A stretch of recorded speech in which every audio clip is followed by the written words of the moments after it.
नमस्कार मेरे प्यारे हिंदी के शेरों, क्या हालचाल हैं? मज़े ले रहे हैं ईटूज़ इंडिया के हिंदी चैनल का? जी हाँ, ले रहे होंगे। अरे तो अकेले अकेले क्यों ले रहे हो? फटाफट से पहले तो खुद चैनल को सब्सक्राइब करो और अपने दोस्तों को भी कहो कि ईटूज़ इंडिया के हिंदी मीडियम वाले चैनल को फटाफट से सब्सक्राइब करें। असली मज़ा तो सबके साथ है।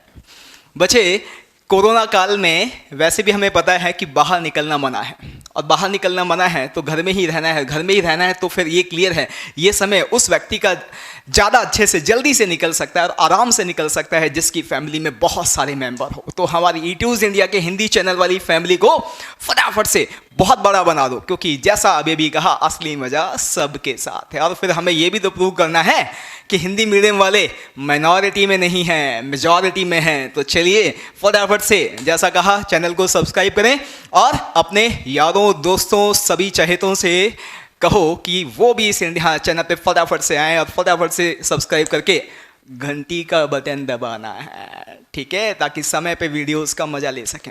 आज मेरे बच्चे, हम जो है मैथ्स के अंदर एक छोटा सा कॉन्सेप्ट, मूलभूत गणित यानी बेसिक मैथ्स में एक और सीखने वाले हैं। पिछले लेक्चर में हमने एक बहुत ही आसान से कॉन्सेप्ट पे देखा कि बहुत छोटा सा कॉन्सेप्ट है जो आपको ऑलरेडी आता है, लेकिन उस पर क्वेश्चन कितने अच्छे से फ्रेम किए जा सकते हैं। तो वैसा हमने पिछले लेक्चर में देखा था। आज के लेक्चर में भी कुछ ऐसा ही मैं आपको बताने वाला हूँ। बच्चे, एक चीज़ का हमेशा ध्यान रखना है कि हमने जो टारगेट सेट किया है वो है IIT JEE, IIT का एग्ज़ाम। और IIT का एग्ज़ाम जो है उसमें मैंने आपसे पहले भी कहा है कि जहाँ तक गणित की बात यानी मैथ्स की बात है, वहाँ आपको ये ध्यान रखना है कि छोटे छोटे से ऐसे कॉन्सेप्ट जो आपको आते हैं लेकिन आपने उनको पर्दे के पीछे डाला हुआ है, यानी आपने माना हुआ है कि ये तो पता है, ये पता है, इसमें क्या क्वेश्चन आएगा, इसमें कोई क्वेश्चन नहीं आएगा, इसमें कोई क्वेश्चन नहीं आता। नहीं, ऐसा नहीं है।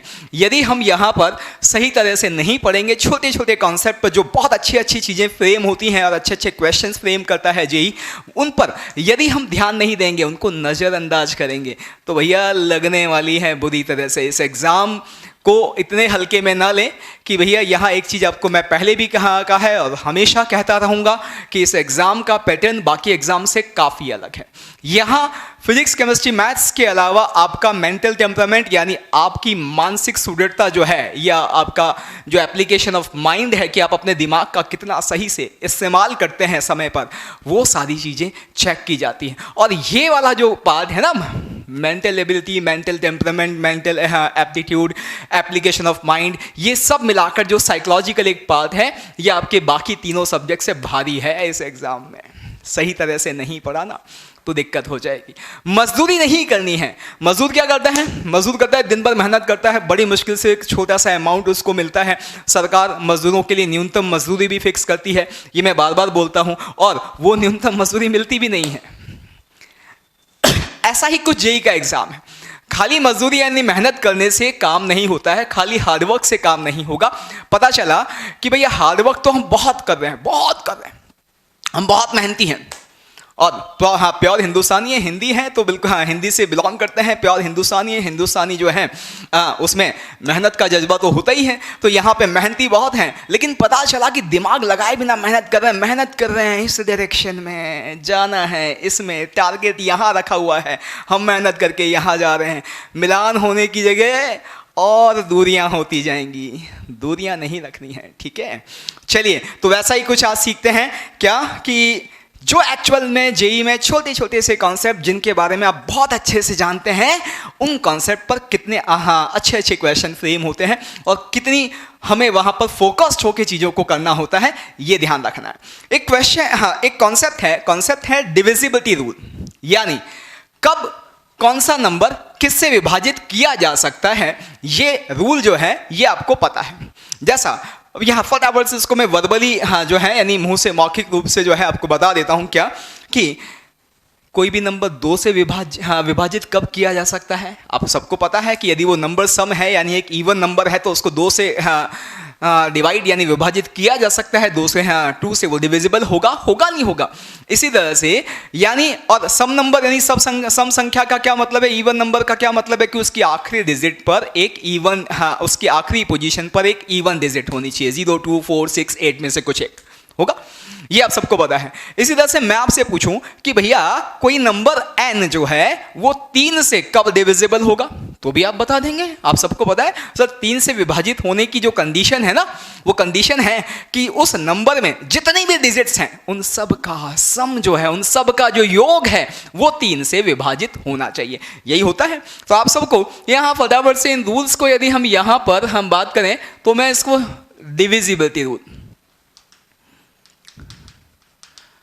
डिविजिबिलिटी रूल, विभाजित होने के नियम, विभाजित होने के नियम, तो ये सब आपको पता है। जैसा अभी अभी हमने डिस्कस किया उसको फटाफट से यहां समराइज कर लेते हैं। कैसे, देखिए आप सबको पता है कि यदि मैं कहूं कि कोई नंबर n है वो 2 से विभाज्य है, यानी 2 से विभाजित किया जा सकता है, यानी 2 से डिविजिबल है, तो आप सब कहेंगे सर बड़ा आसान है जी, आप कुछ नहीं करो, इसकी जो आखिरी डिजिट है ना यहां पर एक सम संख्या यानी एक इवन डिजिट रख दो, यानी यहां पर आप 0, 2, 4, 6, 8 में से कोई एक डिजिट रख दो, आपका ये नंबर एक सम संख्या बन जाएगी और हर सम संख्या जो है वो 2 से विभाजित की जा सकती है। जी हाँ, इसी तरह से यदि मैं कहूं मेरे बच्चे कि यदि कोई नंबर 3 से विभाजित किया जा सकता है तो क्या कंडीशन है, वो भी आप बता देंगे।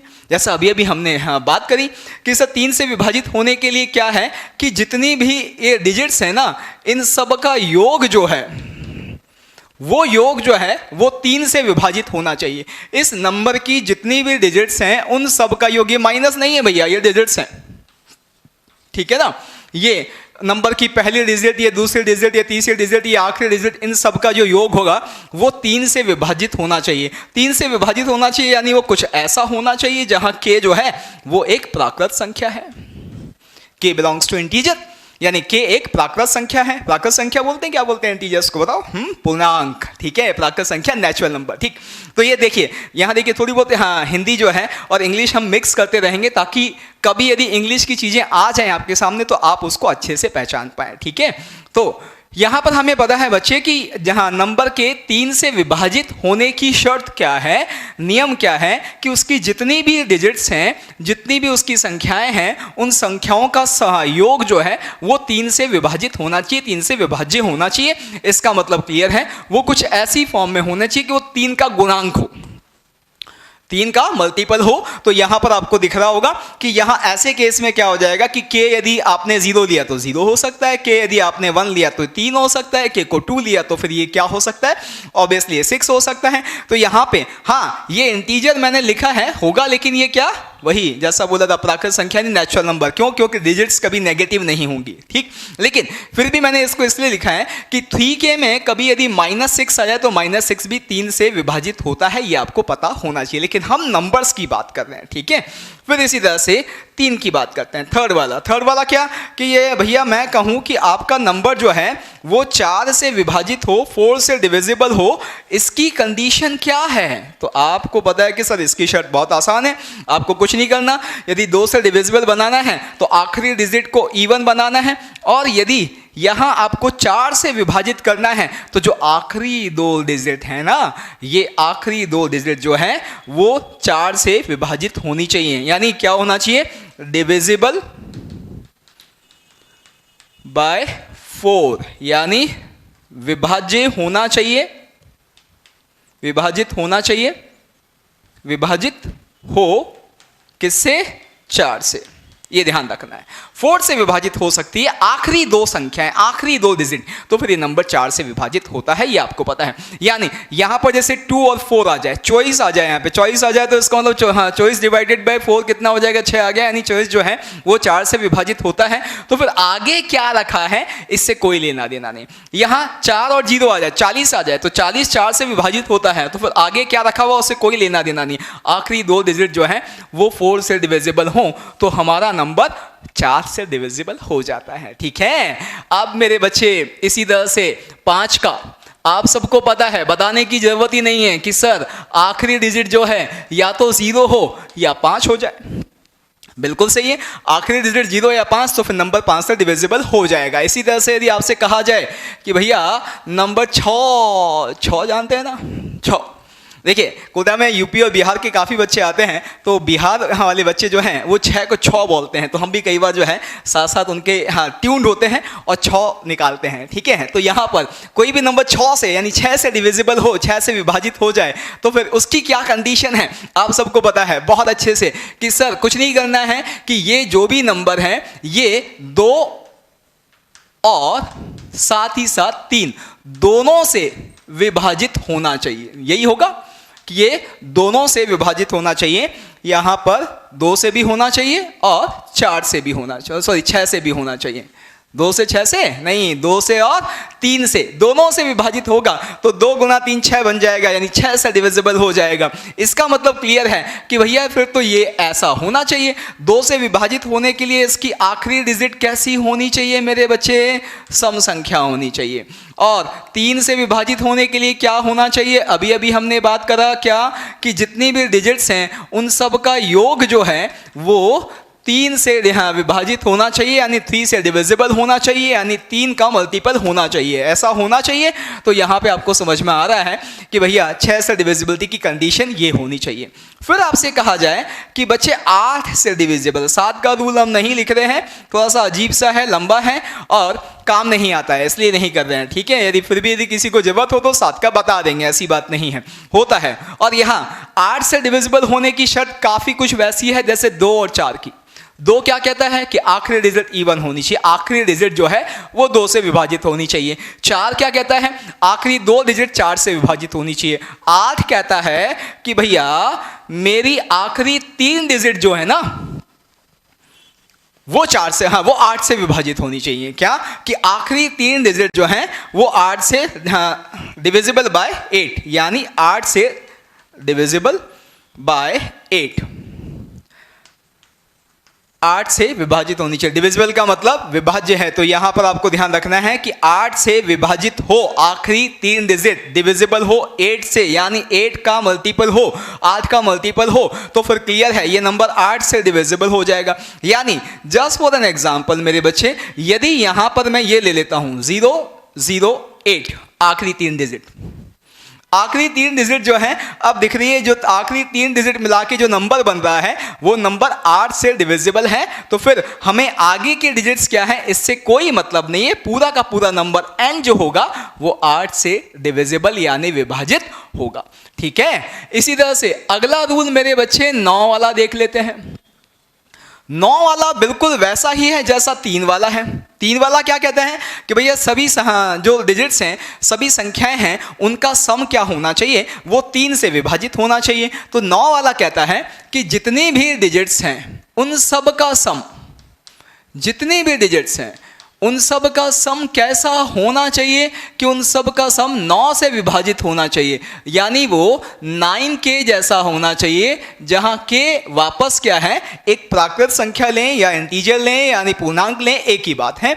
तो यहां पर अब 9 और 3 में समझ में आ गया, 3 में संख्याओं का योग 9, 3 से डिविजिबल, 9 में संख्याओं का योग 9 से डिविजिबल यानी 9 से विभाजित होना चाहिए। तो ऐसे केस में जो है हमारा ये नंबर 9 से डिविजिबल बन जाएगा। 10 का आप सभी को पता है, बताने की जरूरत ही नहीं है, 10 तो बहुत आसान है। क्या कि सर आखिरी डिजिट जो है वो 0 होनी चाहिए। जी हाँ, आखिरी डिजिट पर यदि 0 रखा हुआ है, 0 रखा हुआ है, तो ये नंबर जो है 10 से डिविजिबल होगा यानी विभाजित किया जा सकता है।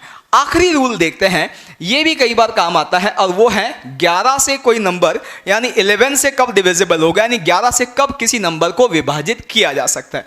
इसका रूल थोड़ा सा अलग है और मजेदार है। देखिएगा क्या मेरे बच्चे, मान लीजिए जो नंबर जिस संख्या की हम बात कर रहे हैं उस संख्या की बात करें तो वो n कुछ ऐसा है, A B C D E F, ऐसे आगे भी हो सकती हैं। यहां पर है क्या, ये A B C D ये सब क्या हैं? ये सब जो हैं डिजिट्स हैं। डिजिट्स तो जानते हैं 0 1 2 3 4 5 6 7 8 9, 0 से लेके 9 तक की जो संख्याएं हैं उनको डिजिट्स बोलते हैं। तो यहाँ A B C D E F क्या है? ये डिजिट्स हैं और हमारा नंबर n इन डिजिट्स से मिलकर बना हुआ है। बगल में मैं एक एग्जाम्पल लिखता हूँ, ठीक है। एग्जाम्पल लिख लिया, मान लीजिए मैंने 5 4 3 2 1 1 2 3 4 5, ठीक है, ऐसा नंबर लिख लिया। यहाँ देखो ये अच्छा एक काम करते हैं, हमने बड़ा लिख लिया, यहाँ जैसे 6 डिजिट्स लिखी हुई है तो 6 में ही लिख लेते हैं। ज़्यादा एक और तरीका हमारे पास है, कैसे, जैसे 3 2 1 1 2 3 ऐसा लिख लिया। तो यहाँ पर ये ABCDEF जो है ये डिजिट्स हैं, ऐसे हैं, समझिएगा इसको, ठीक है, क्योंकि जो क्वेश्चन में कराने वाला हूँ ना बहुत बढ़िया इस आसान से कॉन्सेप्ट पर, उस क्वेश्चन में इसका भी यूज़ करने वाले हैं, ठीक है। तो यहाँ देखिए मेरे बच्चे क्या होने वाला है कि यदि नंबर को हमें 11 से विभाजित बनाना है, यानी वो 11 से विभाजित किया जा सके ऐसा हमें कंफर्म करना है, तो हम क्या करेंगे देखिएगा। हम यहाँ मेरे बच्चे 2 अलग अलग तरह के योग डिफाइन करेंगे, एक तो SO और एक SE, ठीक है। योग है, ये योग किनके हैं, ये किनका सम है, किनका हाँ योगफल है। तो देखिए यहाँ पर O का मतलब है ऑड, ऑड का मतलब आप बहुत अच्छे से जानते हैं विषम, और इसी तरह से E का मतलब है इवन, और इवन का मतलब आप अच्छे से जानते हैं सम, ये सम ये विषम। तो यहाँ है क्या कि इस नंबर में विषम पोजीशन पर, विषम संख्या वाली जगह पर, यानी विषम जगह का नंबर हम करने वाले हैं। जैसे मैं नंबर कर रहा हूँ यहाँ जगह का, ये पहला नंबर है, B दूसरे नंबर पे है, C तीसरे नंबर पे है, D चौथे नंबर पे है, E पांचवें नंबर पे है, और F जो है वो छठे नंबर पे है। यानी ये जो जगह है इनका यदि मैं क्रमांक निकालूं तो क्रमांक यदि ऑड है तो ऐसे सारे के सारे जिनका क्रमांक ऑड है उन डिजिट का योग हमें निकालना है, सम हमें निकालना है। यहाँ ऑड पोजीशन पे यानी विषम पोजीशन पे कौन कौन रखा हुआ है, A रखा हुआ है, C रखा हुआ है, E रखा हुआ है। देखो 1 3 5 वाली पोजीशन यानी क्रमांक वाले 1 3 5 क्रमांक वाली जो डिजिट्स हैं वो हैं A C और E, इनका योगफल लेना है हमें, A C E।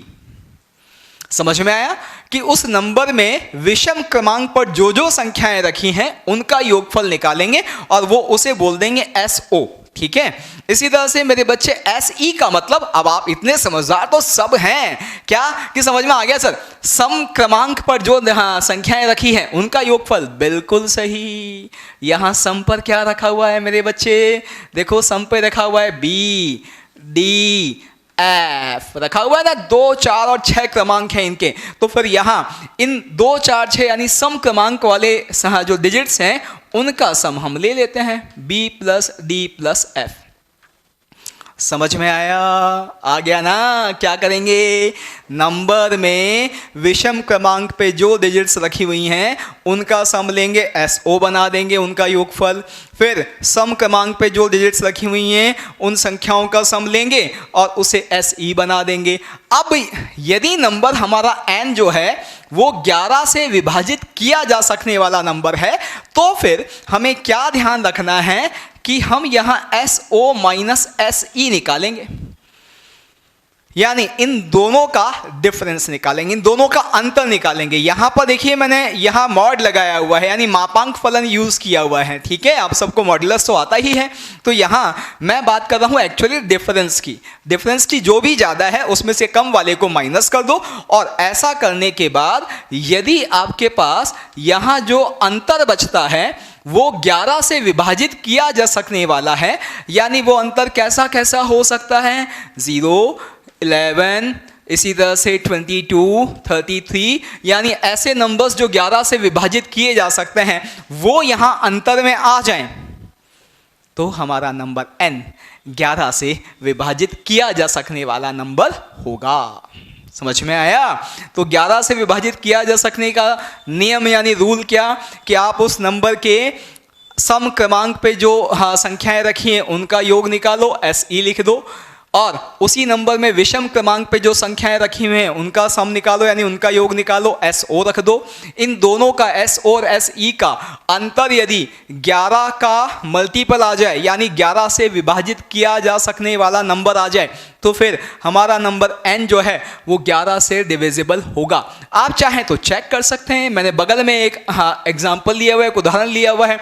इसका यदि मैं SO और SE देखूं मेरे बच्चे दोनों बराबर आ रहे हैं। देखो आप SO क्या आ रहा है, 3 1 2 का योग कितना हो गया, 6 हो गया, ठीक है। इसी तरह से देखो आप, यदि हम सम क्रमांक वाली संख्याएं देखेंगे तो 2 1 3 है, इसका सम भी, इसका योग भी कितना आ रहा है, 6 आ रहा है। ठीक है, तो यहाँ पर आपको दिखता है दोनों का ही सम जो है 6 आ जाता है, तो इन दोनों का डिफरेंस जब निकालूंगा तो 0 आ जाएगा, और 0 तो किसी से भी विभाजित किया जा सकता है, तो 11 से भी किया जा सकता है। तो इसका मतलब क्लियर है कि इस केस में हमारा ये नंबर जो है, ये संख्या जो है, ये 11 से विभाजित की जा सकने वाली संख्या है। आप चाहें तो चेक कर लें। ठीक है, अब हमने ये सीख लिया है। ये वैसे आपको आता था, मैंने कुछ नया नहीं सिखाया है। ठीक है, मैं मानता हूं, क्योंकि मुझे पता है कि जितने भी बच्चे हैं इतने समझदार तो हैं, इतने नहीं समझदार तो बहुत हैं, लेकिन हाँ उनको ज्ञान इतना तो है हमारा गणित का कि ये सब उनको आता था। ज़्यादा से ज़्यादा परेशानी हो सकती थी, कुछ लोगों को हो सकता है कि 11 का ना आता हो, तो अब मैंने बहुत ही विस्तार से आपके सामने इसका वर्णन कर दिया है। ठीक है, बता दिया है। अब क्या करेंगे मेरे बच्चे, अब करेंगे क्वेश्चन इस पर। ये छोटा सा कॉन्सेप्ट जिसमें आपको सब पहले से आता था। ठीक है, आपने कभी सोचा नहीं होगा कि इस पर भी बहुत ही बढ़िया क्वेश्चंस फ्रेम हो सकते हैं, और मैं आपको यही समझा रहा हूं कि IIT JEE की यदि हम बात करें तो इस एग्जाम की खासियत ही यही है बच्चे, जिन कॉन्सेप्ट को मैक्सिमम बच्चा, अधिकतर बच्चा नजरअंदाज कर देता है, ये वहीं पर क्वेश्चन फ्रेम करते हैं। देखिए, आपको बहुत अच्छी चीज़ बताता हूँ इस एग्ज़ाम की क्या खासियत है। इस एग्ज़ाम में आप जब जाते हैं तो आप पता करिएगा, आप इस चीज़ को पूछेंगे भी सही तो आपको वहाँ एक चीज़ पता चलेगी कि IIT JEE के एग्ज़ाम की क्या खासियत होती है। मैं तो हाँ, मेंस की बात करें, मेंस भी वैसा ही है, एडवांस भी वैसा ही है, एडवांस थोड़ा सा और अच्छा है। तो इन एग्ज़ाम की क्या खासियत है कि पहले आधे घंटे के अंदर, पहले एग्ज़ाम शुरू होने के जस्ट बाद में पहले आधे घंटे के अंदर 60% जनता इस एग्जाम से बाहर हो चुकी होती है। यानी पहले आधे घंटे के अंदर 60% लोगों को ये पता चल जाता है कि हमारी लग गई, हमारा अब इसमें कुछ भला नहीं होने वाला है, गया हमारे हाथ से, ये साल गया, ये एग्जाम गया। जी हाँ, ये इस एग्जाम की सबसे बड़ी खासियत है। पहले आधे घंटे के अंदर 60%, अगले आधे घंटे में बचे हुए के 60%। ये चलता रहता है इसी देशों में, इसी गुणोत्तर श्रेणी में ये फटाफट से जो है लोग बाहर करती है। ये एग्जाम जो है सिलेक्शन प्रोसेस नहीं है, ये एग्जाम है रिजेक्शन प्रोसेस। और रिजेक्शन प्रोसेस यानी ये यहाँ सेलेक्ट नहीं करते, उठाते नहीं है, ये निकालते हैं कचरे को, कचरा निकालते जाओ। अब आप देख लो, आपको कचरा बनना है तो याद तो आपको बहुत सारी चीजें हैं, लेकिन अभी तक ये कॉन्सेप्ट जितना जैसे आपको याद है उसके हिसाब से आपके लिए कचरा है। और इस कचरे में से जो कमल खिलाएगा ना जेई, वो बहुत ज़बरदस्त होगा। और वहाँ हम कचरा समझ के छोड़ देंगे इसको, क्योंकि हमने तो इसको कचरा माना हुआ है, हमने सीखा ही नहीं। ऐसी ही चीज़ों पर यहाँ पर क्वेश्चन फ्रेम होते हैं। वो एक चीज़ जो हाँ, जो भी एग्जामिनर इस एग्ज़ाम में पेपर बनाता है वो वो सब्जेक्ट पे कम ध्यान देता है, वो ध्यान देता है मैक्सिमम केस में पढ़ने और पढ़ाने वाले की मानसिकता पर। ये सबसे बड़ी खासियत है इस एग्जाम की।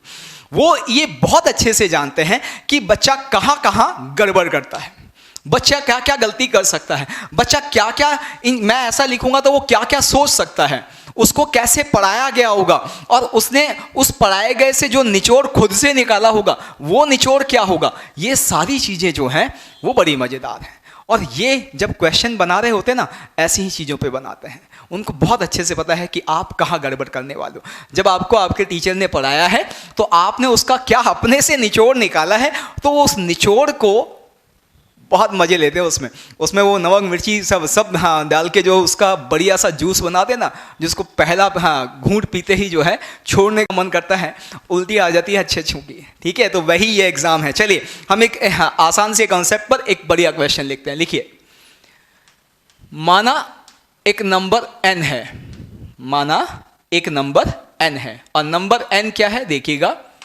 5 3 1 और यहां मान लीजिए मैंने लिख दिया Q।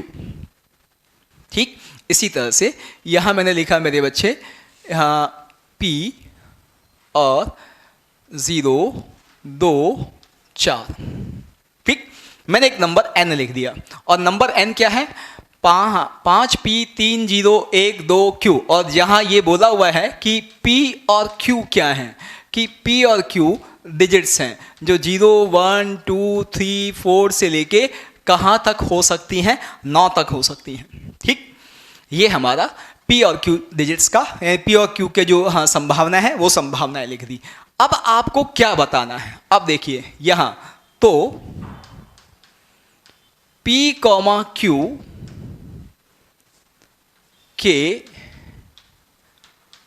क्रमागत युग्मों की संख्या बताओ। अब कुछ लोगों का पिछले वाले लेक्चर में कहना था कि सर हिंदी के साथ साथ थोड़ा इंग्लिश बता दिया करो, तो हाँ, क्योंकि ऑब्वियसली प्योर हिंदी अब जो है कल्चर में नहीं है, अब कहीं ना कहीं मिक्स चलता है सब कुछ। तो आपके बिल्कुल उसी बेहद जनता की बेहद डिमांड पर मैं आज कोशिश कर रहा हूँ कि हिंदी और इंग्लिश का हाँ जो मिक्स, यानी कहीं पर कुछ हिंदी की भी परेशानी ना हो, कहीं पर कुछ इंग्लिश की परेशानी ना हो। तो बच्चे, क्रमागत युग्म का मतलब आपको पता होना चाहिए ऑर्डर्ड पेयर।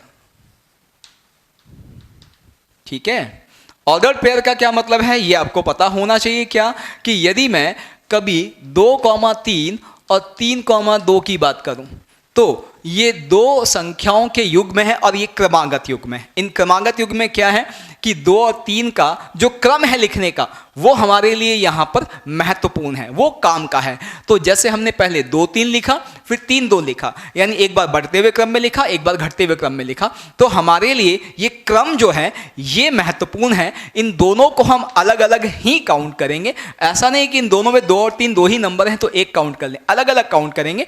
तो ऐसे अलग अलग काउंट करने वाले युग्मों को क्या बोलते हैं? ऑर्डर्ड पेयर या क्रमागत युग्म। हमें यहां पर यह बताना है कि इस नंबर n में P और Q के कितने क्रमागत युग्म होंगे, जबकि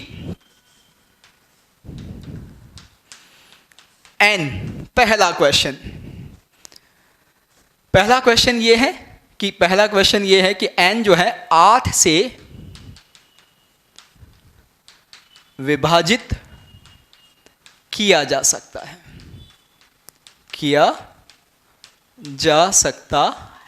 ठीक है, फिर इसी तरह से दूसरा लिखते हैं हम कि जो हमारा n है वो 9 से विभाजित किया जा सकता है।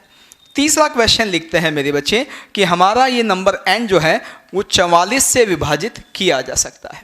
ठीक है, अब देखिए यहां पर अब मैंने जो रूल्स आपको पता थे उस पर एक तरह से कॉम्प्रिहेंशन बना दिया। पैसेज आते हैं ना एग्जाम में, ठीक, आपको जेई के एग्जाम में पैसेज यानी कॉम्प्रिहेंशन मिलते हैं। हिंदी में तो क्या गद्यांश बोलते हैं, शायद हिंदी में गद्यांश बोलते हैं जितना मुझे याद आ रहा है।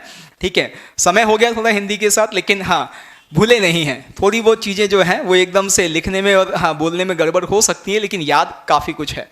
तो गद्यांश बोलते हैं। तो ऐसा एक गद्यांश यानी कॉम्प्रिहेंशन यानी एक पैसेज बना दिया है, और अब इस पैसेज में आपको जो है छोटे छोटे से कॉन्सेप्ट यूज़ करने हैं।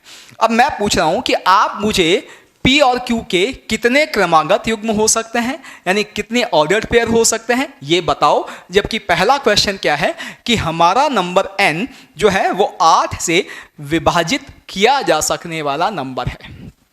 ठीक, अब देखिएगा बड़ा मजेदार है। आप सब जो करते हैं और जो करना है वो डिफरेंस यहाँ पे हमें सीखना है। आप सब अभी इसको कैसे निकाल रहे होंगे? आप सब ने बहुत फटाफट से चीज़ पकड़ ली कि सर बहुत आसान है कि 8 से विभाजित कर सकने वाले नंबर का नियम हमें पता है। क्या कि आखिरी 3 संख्याएं जो हैं, लास्ट 3 डिजिट जो हैं वो 8 से यानी 8 से विभाजित की जा सकें ऐसा होना चाहिए, यानी वो डिविजिबल होनी चाहिए 8 से। तो 8 से डिविजिबल यानी 8 से विभाजित होनी चाहिए आखिरी 3 संख्याएं, यही है। तो अब यहाँ आप क्या करोगे? सर इसका मतलब तो ये समझ में आ गया कि यहाँ जो है 8 से विभाजित होने के लिए Q पर तो डिपेंडेंसी है, Q के कंधों पर भार है 8 से विभाजित करने का, लेकिन P फ्री है, उसके कंधों पर कोई भार नहीं है, वो बिल्कुल फ्री है, P से कोई लेना देना नहीं है। हम ये समझ चुके हैं कि आखिरी 3 डिजिट यदि 8 से विभाजित की जा सकती हैं तो पूरा नंबर 8 से विभाजित किया जा सकता है, आगे के डिजिट से कोई लेना देना नहीं है।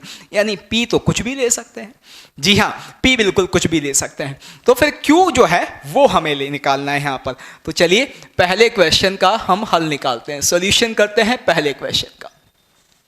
पहला क्वेश्चन हमें समझ में आ गया है कि 2, Q और 4 इन तीनों की क्या खासियत होनी चाहिए। इन तीनों से मिलकर जो नंबर बन रहा है वो नंबर 8 से विभाजित होना चाहिए। तो आप क्या कर रहे हैं कि Q की वैल्यू रखना शुरू कर रहे हैं कि सर हम Q को एक बार 0 ले लेते हैं। 0 लिया तो 204 बन गए, अब 204 जो है वो 8 से विभाजित किया जा सकता है, नहीं किया जा सकता है? तो आसानी से चेक कर सकते हैं। आपने इसको 8 से विभाजित किया, ये नहीं हुआ, नहीं हुआ ना। देखो आप 8 दूनी 16, 16 के बाद 4 बचे 44, तो क्लियर है कि अब हमें दिख रहा है कि ये 8 से विभाजित नहीं किया जा सकता। इसका मतलब Q0 हमारे काम का नहीं है।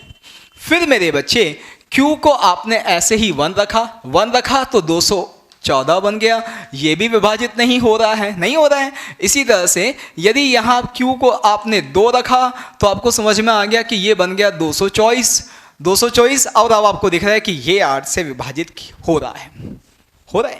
16, 22 में से 16 गए, 6 बच गए, 64, तो दिख रहा है कि साफ साफ 8 से विभाजित हो रहा है। इसका मतलब जब Q को 2 रख रहे हैं तो हमें जो नंबर मिल रहा है आखिरी 3 डिजिट से बनके वो 8 से डिविजिबल है, ये हमें समझ में आ रहा है। तो हमारा पूरा नंबर n 8 से डिविजिबल है Q बराबर 2 के लिए। अब Q को 3 रखा, 4 रखा, 5 रखा, 10 रख दिया ऐसे ही आपने चेक कर लिया 10 सब रख के। अब यदि सब रख के चेक कर लिया तो आपने पाया कि Q2 के बाद अगली जो संभावना हमारे काम की आई वो Q6 की आई। और इसी तरह से अब हमने यहाँ पे देखा कि ये सब करने के बाद हमारे लिए यहाँ पर जो फाइनली दिखा वो Q2 काम का है, Q6 काम का है, इसके अलावा कुछ भी हमारे काम का नहीं है। 7, 8, 9 भी काम का नहीं है, ठीक है। यानी हमारे काम की सिर्फ Q की 2 वैल्यू है, ठीक। आपने एक एक रख के यहाँ करके देख ली। अब कुल मिला के PQ के कितने क्रमागत युग्म बन गए, यानी कितने ऑर्डर्ड पेयर बन गए, ये कैसे पता चलेगा? बहुत आसान। Q की 2 ही संभावनाएं, 2 और 6। अब Q की यदि 2 ही संभावना है, 2 और 6, तो फिर आसानी से हम यहाँ डिसाइड कर सकते हैं कि भैया P तो कुछ भी ले सकते हो, Q या तो 2 लेंगे या 6 लेंगे। तो अब आपको समझ में आ रहा होगा, एक पॉसिबिलिटी 0, 2, दूसरी पॉसिबिलिटी 1, 2, ऐसे ही 9, 2। Q को 2 रखा, P एक एक करके सारी पॉसिबिलिटी ले ली, 0, 1, 2 से लेके 9 तक ले ली। इसी तरह से और क्या पॉसिबल दिख रहा है कि भैया 0, 4, हाँ क्या कहते हैं 6, इसी तरह से 1, 6, यानी Q को हमने 6 लिया और P जो है फिर हमने सारी संभावनाएं ले ली 0 से लेके 9 तक। तो 10 संभावनाएं तो ये हो गई, 10 ये हो गई, कुल मिला के कितने क्रमागत युग्म आ गए? 20 आ गए, ठीक। ऐसा तो है नहीं। और यदि देखो एक चीज ध्यान रखिएगा, कुछ लोग ऐसा भी कर सकते हैं कि एक एक करके P और Q रख रहे हैं, रख के चेक कर रहे हैं कि कौन कौन से काम के। तो भैया कितने रखने पड़ेंगे? P की 10 संभावनाएं, Q की 10 संभावनाएं, कुल मिला के PQ की कितनी संभावनाएं होगी? 10 गुना 10, 100। जैसे ये हुआ ना, 2 के लिए 10, 6 के लिए 10, तो ऐसे 100 हो जाएंगी। 100 सब रख के तो देख नहीं सकते, रख के इसमें भी देखेंगे, रख के इसमें भी देखेंगे, रख के इसमें भी देखेंगे। हिट एंड ट्रायल वाला मेथड काम का नहीं होता है। हिट एंड ट्रायल में तो हिट एंड रन के केस में सलमान खान को भी जेल हो गई थी, वो भी नहीं बचा। आपको क्या है? तो भैया हिट एंड ट्रायल नहीं लगाना है हमें। गणित के अंदर, मैथ्स में हमेशा एक सिस्टमेटिक अप्रोच लगानी है, ऐसी अप्रोच लगानी है जिसमें यह कंफर्म हो कि हमारे सारे आंसर सही हैं और इसके अलावा कोई और संभावना नहीं है। सारे सही हैं ये तो निकाल लेते हैं आप, लेकिन कहीं ना कहीं जब आप रख के देखते हैं तो मन में ये कुलबुलाहट रहती है, क्या कहीं कुछ छूट तो नहीं गया। तो इसलिए हमेशा क्या करना है, एक प्रॉपर प्रोसेस से जाना है। आपको छोटे छोटे कॉन्सेप्ट पता है तो हमेशा ऐसी अप्रोच आप लगाएं जिससे कि एग्जैक्ट आंसर हो और ये भी कंफर्म हो कि हमारा आंसर सही भी है और इसके अलावा कुछ बचा भी नहीं। ठीक है, चलिए जी अब देखते हैं। तो यहाँ ये हमने कर लिया। अब देखिए ये जो रख के हमने देखा, अभी आप कहोगे सर आप ही तो रख के देखने की मना कर रहे हो और आपने खुद ने रख के देखा है। जी हाँ, ये तो आपने किया वो अप्रोच बताइए। ठीक, अब करना कैसे, थोड़ा सा दिमाग लगा के कैसे करना है भाई। दिमाग से तो खाली नहीं है कोई भी, सभी का हार्डवेयर तो सेम है, सॉफ्टवेयर तो बदला है। सॉफ्टवेयर इंग्लिश की जगह हिंदी का है तो उसमें क्या फर्क पड़ गया। ठीक, तो यहाँ पे हार्डवेयर तो हमारा सेम है। अब हार्डवेयर सही है तो फिर उसका यूज करो, दिमाग को काम में ले। कैसे काम में ले, देखिए मेरे बच्चे, जब मैंने Q को 0 रखा तो नंबर 204 बना, Q को 1 रखा तो नंबर 214 बना, Q को 2 रखा तो नंबर 224 बना। आप देखिए जैसे ही आप Q की वैल्यू बदलते हैं, एक डिजिट बढ़ा देते हैं, एक यूनिट बढ़ा देते हैं, एक इकाई से उसको आपने बढ़ा दिया, 0 से 1 किया, 1 से 2 किया, तो ऐसा करने से जो नंबर n का अंतर आता है वो 10 का आता है। 204 में 10 जोड़े 214 आ गए, 214 में 10 जोड़े 224 आ गए ही नहीं आ गए। ठीक, अब इसका मतलब जब भी हम q को 1 इकाई से बढ़ाएंगे, नंबर n जो है वो 10 इकाई से बढ़ेगा। अब मुझे यहाँ पे 224 जो है वो पहली बार 8 से विभाजित किया जा सकने वाला नंबर मिल गया। अब मुझे ये भी पता है कि अब जब मैं q की वैल्यू बढ़ाऊंगा तो ये 10 से बढ़ेगा। 3 किया 234 हो गया, 10 से बढ़ गया, 4 किया 244 हो गया, 10 से बढ़ेगा। और ये नंबर यदि आपका 8 से डिविजिबल है और आपको पता है कि अब 10 से ही बढ़ाना है, तो फिर 10 का ऐसा 10 के पहाड़े में 10 की टेबल में कोई ऐसा नंबर आता है जो 8 से डिविजिबल है, तो आपको बहुत अच्छे से पता है कि हाँ सर यदि 10 से ही बढ़ाना है तो अब 40 से बढ़ाना पड़ेगा हमें, क्योंकि 10 से बढ़ाने से नहीं होगा कुछ भी, क्योंकि ये यदि 8 से डिविजिबल है तो 10 से बढ़ाने से 8 से डिविजिबल नहीं मिलेगा, 20 से बढ़ाने से भी नहीं मिलेगा, 30 से बढ़ाने से भी नहीं मिलेगा, 40 से बढ़ाएंगे ना, क्योंकि 40 खुद भी तो 8 से डिविजिबल है, तो जिससे बढ़ाओगे वो भी तो 8 से डिविजिबल होना चाहिए ना। आ गया समझ में कि भैया ये मैंने 2 से 6 सीधा क्यों लिखा था, मैंने रख के नहीं देखा, दिमाग लगाया, रख के तो यहीं तक देखा, उसके बाद दिमाग लगा दिया तुरंत कि भैया 10 से बढ़ रहा है और 8 से मुझे बढ़ाना है, 8 से डिविजिबल करना है, तो फिर 10 से गुणांक में बढ़ाऊंगा तो कितने से बढ़ाऊं कि 8 से विभाजित बना रहे, तो ऑब्वियस सी बात है 40 से बढ़ाना पड़ेगा, खत्म हो गया खेल। अब इसको 40 से बढ़ाने के लिए मुझे 6 की जगह 10 लेना पड़ेगा और 10 तो क्योंकि पॉसिबिलिटी ही नहीं है, ठीक है, खत्म हो गया। इसलिए तो ये थोड़ा सा लॉजिकली चलना है, हर जगह दिमाग लगाते हुए चलना है, दिमाग के बिना। देखो मैं आपको कह चुका हूँ, पिछली क्लास में भी कहा था और पहले जब मैंने शुरू में ओरिएंटेशन लिया तब भी कहा कि लड़ाई जो है वो भाषा की नहीं है, लड़ाई दिमाग की है। जो दिमाग से खेलेगा चाहे वो फिर उसका सॉफ्टवेयर कैसा भी हो, कोई फर्क नहीं है, फिर वहां पर आप आसानी से चीजें करके आओगे। मैक्सिमम इंग्लिश मीडियम के बच्चे भी यही करते हैं। अब यदि हमें भी जीतना है उनसे तो कुछ नहीं, दिमाग का खेल है, दिमाग लगाओ कि यहाँ से यहाँ आएंगे 40 से बढ़ाएंगे तो नंबर जो है 8 से डिविजन मिल जाएगा। अब हर को रख के नहीं देखना है, ये भी लिख के देखने की जरूरत नहीं थी। कैसे कि देखो क्यू की कुल मिला के कितनी संभावनाएं, 2, क्यू की कुल मिला के कितनी संभावनाएं 2, पी कुछ भी ले सकते हो, तो P की कितनी संभावना है 10, तो P की संभावना है 10, Q की संभावना है 2, टोटल संभावनाएं कितनी हो गई 20। आ गया आंसर, रख के लिखना थोड़ी है। तो ये दिमाग लगाना है, ये डिफरेंस है जिससे आप जीत सकते हो, जिससे कि आप वो 60% में नहीं रहोगे जो जल्दी से जल्दी बाहर होते जाते हैं, ठीक है, हमेशा 40% में ही बने रहेंगे, तो सिलेक्शन हो जाएगा हमारा, ठीक है। चलिए अगला क्वेश्चन।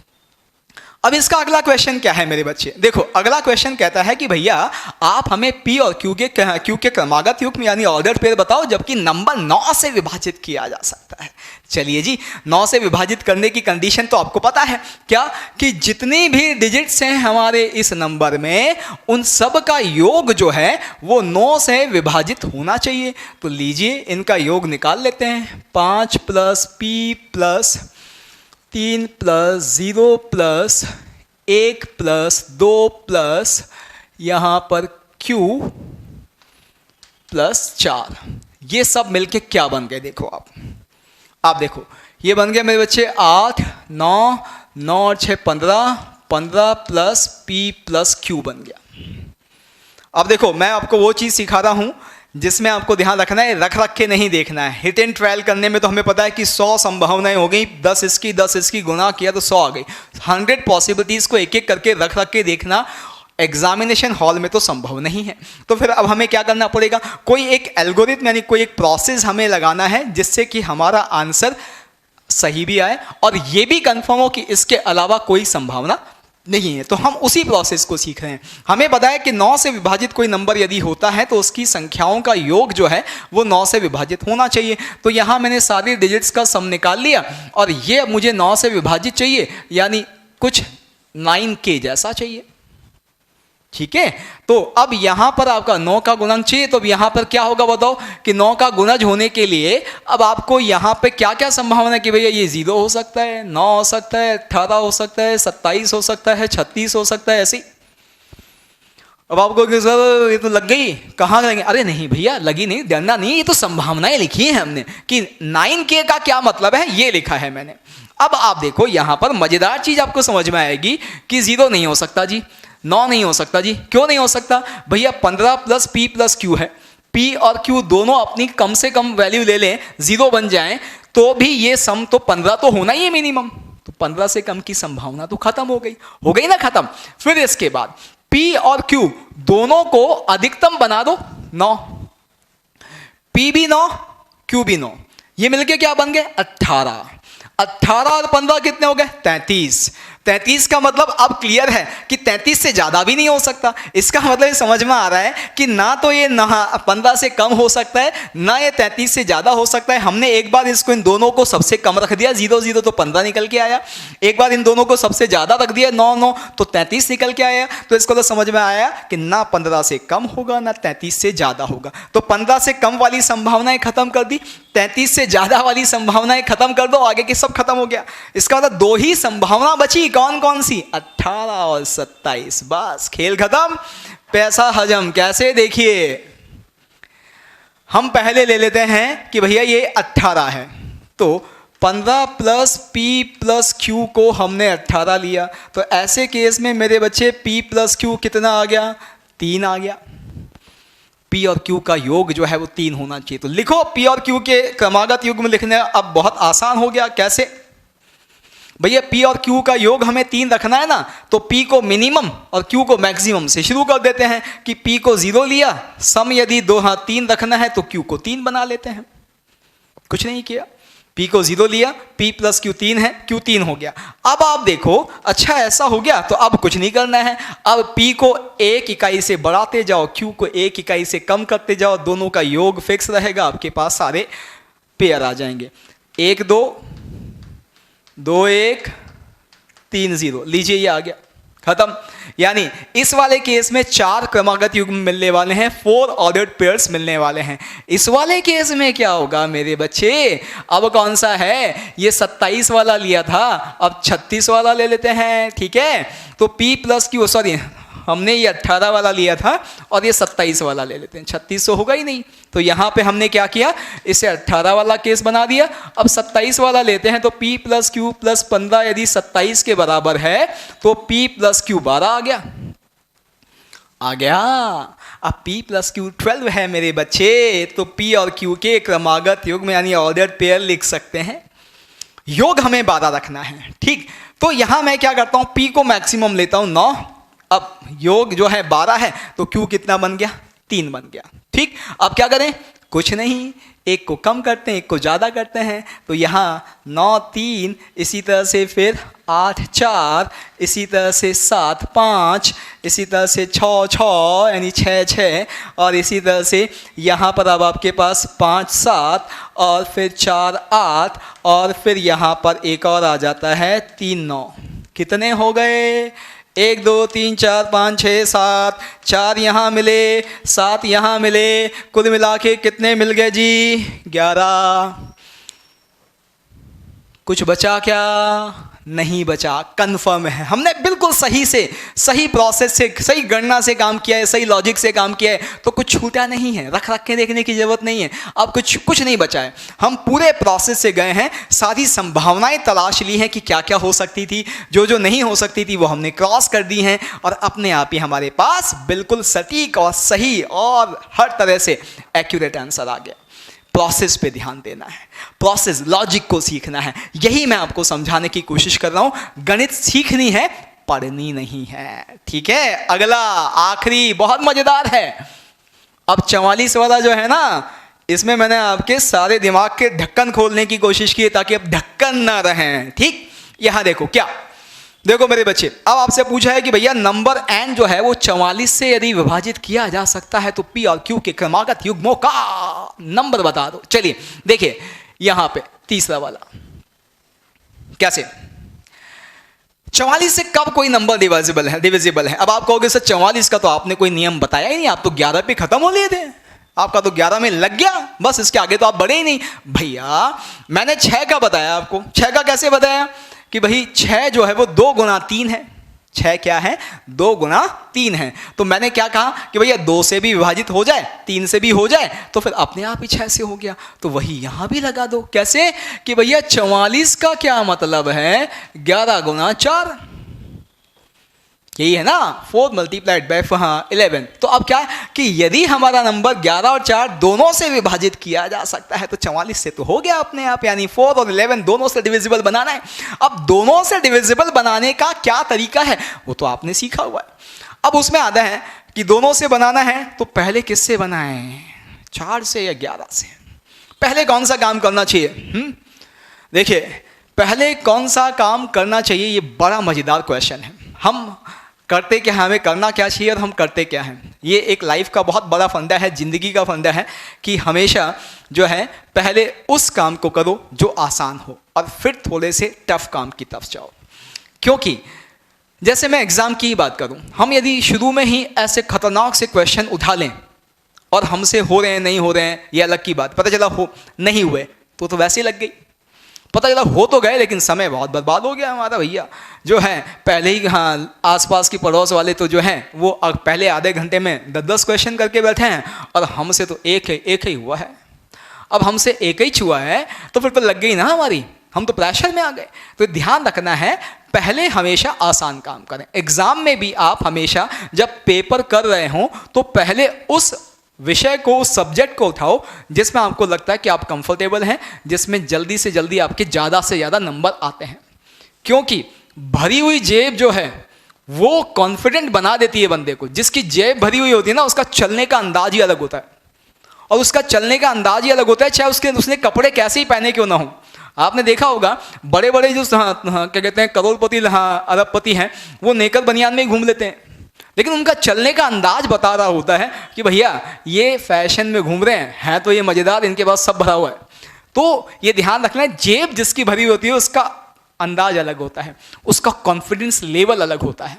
तो आप भी क्या करें, जब एग्जाम दें तो पहले आसान क्वेश्चन करो ताकि हमारी जेब भरती जाए, नंबर आते जाएं, जेब भरती जाए। अपने आप ही हमारा जो कॉन्फिडेंस है ना वो मज़ेदार होता जाएगा। और जब कॉन्फिडेंस बढ़िया होता है ना तो भैया सारे काम जिसमें हाथ डालो ना वही सोना बन जाता है। ऐसा होता ही नहीं होता है?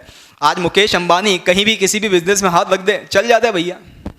उसका भाई नहीं चला पाया टेलीकॉम डिपार्टमेंट, और उसने पूरे सारे टेलीकॉम, पूरे वर्ल्ड के टेलीकॉम डिपार्टमेंट के ले लिया अकेले ने, है या नहीं? तो ये अंदाज जो है वो भरी जेब का होता है। तो ये ध्यान रखना है, आसान पहले करो फिर थोड़ा सा आगे बढ़ेंगे, ठीक? तो यहाँ पे वही कि जब हमें 4 और 11 दोनों से डिविजिबल बनाना है तो पहले किससे बनाएं? 4 से बनाएं, 4 से। अब 4 से बनाने का तरीका क्या है जी, आपको पता है? तो सबसे पहले हम 4 से डिविजिबल बनाते हैं, यानी 4 से विभाजित हो, इसको एंश्योर कर लेते हैं। कैसे? 4 से विभाजित होने का आप सबको पता है कि आखिरी 2 डिजिट जो हैं उनसे बनने वाला नंबर 4 से विभाजित होना चाहिए। यानी हमारे लिए यदि हम नंबर को n को 4 से डिविजिबल बनाना चाहते हैं तो मतलब सिर्फ किससे है? Q और 4 जो आखिरी 2 डिजिट रखी हुई हैं, इनसे बनने वाला नंबर यदि 4 से विभाजित हो सकता है तो फिर पूरा का पूरा नंबर 4 से विभाजित हो जाएगा। तो बनाते हैं, Q की वैल्यू रखना शुरू करते हैं। Q को 0 लिया, Q4 मिलके क्या बन गया? 04 बन गया। 04 4 से विभाजित किया जा सकता है, हाँ है हमारे काम का। इसका मतलब Q का एक वैल्यू कितना आ गया मेरे लाल? 0 आ गया। अगला बताओ, अब अगला दिमाग लगाओ, क्या कि अब जैसे हम यहाँ Q 1 इकाई से बढ़ाएंगे ये नंबर 10 इकाई से बढ़ेगा। 04 अगला 14 फिर 24 4 14 24 ऐसे ही होना है, 10 से बढ़ना है। अब हमारा ये नंबर 4 से विभाजित हो रहा है और अब हमारे पास क्या चॉइस है कि हम 10 से नंबर बढ़ा सकते हैं। तो भैया 10 का ऐसा गुणज बताओ जो 4 से विभाजित किया जा सकता है। तो हमें पता है 10 तो नहीं होता लेकिन 20 हो जाता है, 20 4 से विभाजित होता है। तो इसका मतलब अब हमें इसको 20 से बढ़ाना है। 20 से बढ़ाएं तो क्या बन जाएगा? 24, यानी Q की वैल्यू क्या आ जाएगी? 2 आ जाएगी जी, आ जाएगी। बस 20 से बढ़ाते तो 20 से बढ़ाओगे तो एक बार 0, एक बार 2, एक बार 4, एक बार 6, एक बार 8 आ जाएगा। Q की वैल्यू 0 2 4 6 8 ये आ गई। अब देखते हैं जी, Q हमारा फिक्स हो गया, Q का काम हमने लगा दिया। अब किसका करें? अब हम करेंगे भैया P की संभावनाएं निकालेंगे। चलिए जी P की संभावनाएं निकालते हैं कि P क्या होना चाहिए। P के लिए अब हमें किस पर काम करना पड़ेगा? 11 पर, कि नंबर किससे विभाजित किया जा सके? 11 से। तो क्या करें मेरे लाल, बताइए कि भाई ऐसे केस में बहुत ही आसान है, हमें पता है हमें SE निकालना है, SO निकालना है। सम क्रमांक पे रखी हुई संख्याओं का योग और विषम क्रमांक पे रखी हुई संख्याओं का योग, बताइए विषम पर कौन कौन है? 5, 3, 1, Q। इनका सम कितना आ गया जी? 9 + Q। ठीक है। सम क्रमांक पे रखी हुई संख्याएं क्या हैं? P है, 0 है, 2 है, 4 है। इनका सम कितना आ गया मेरे लाल? 6 + P। हमें किससे लेना देना है? हमें लेना देना है यहां पर SE - SO। क्या बन गया? इसमें से ये माइनस कर दिया तो क्या बना मेरे बच्चे? P - Q - 3। ठीक है। इसका जो मापांक है यानी इसकी जो एब्सोल्यूट वैल्यू है, यानी ये जो अंतर है, ये 11 का मल्टीपल होना चाहिए। 11 का मल्टीपल यानी 0 हो सकता है, 11 हो सकता है, 22 हो सकता है, 33 हो सकता है, ऐसे ही। अब फिर यहाँ तो फिर अनंत संभावनाएं हैं। फिर क्या करें? खेल लेते हैं। कैसे? कि कौन कौन होगा कौन कौन नहीं होगा डिसाइड कर लेते हैं। कैसे डिसाइड करेंगे?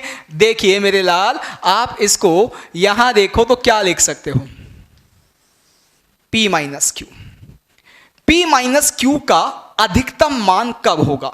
जब P अधिकतम होगा, Q न्यूनतम होगा। P अधिकतम कितना? 9। Q न्यूनतम कितना? 0।